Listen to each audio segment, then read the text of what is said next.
The other thing I want to talk about that ties into everything I've been saying is that suicides now are commonplace.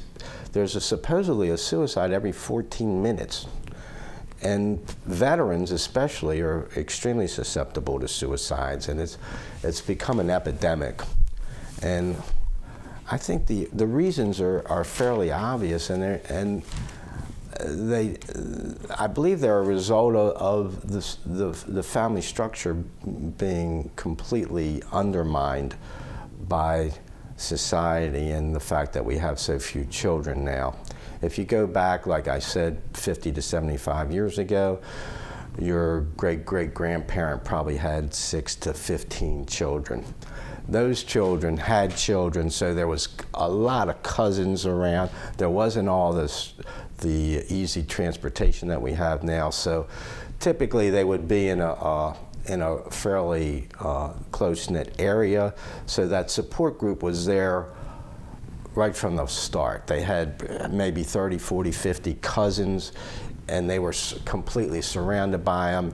There's no type of support that you can compare to family support. You can't get that kind of support by paying a psychiatrist or paying somebody else or friends. It's just not the same. Blood is the tightest, the strongest, and as the old saying goes, blood is thicker than water. You're going to do things for your family, and you're going to support your family a whole lot more than you're going to support any other type of person, friends, business partners, whatever.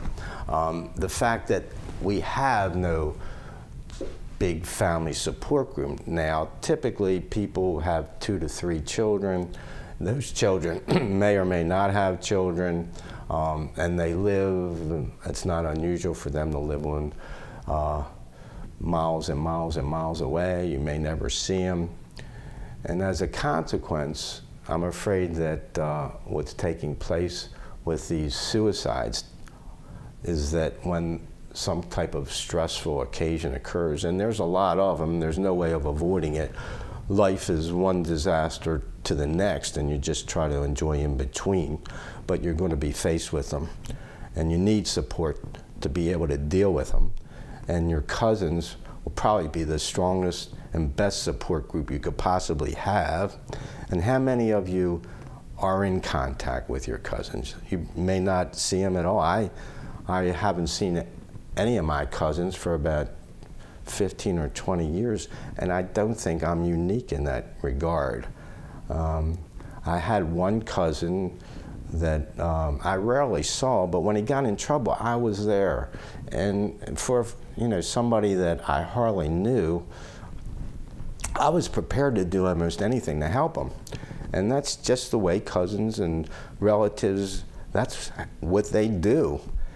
Without them, you're out here in this world with disaster after disaster, and you try to deal with it as best you can, and quite often you end up with drugs and alcohol to deal with it, where if you had cousins that had been through it and were only concerned about you and your well-being, then those type of things may not occur, you may not, and the suicides, I'm sure, would drop significantly. And if you probably check into those families, and they're out there now, there's areas, countries that where it's common for women to have the 6, 10 children.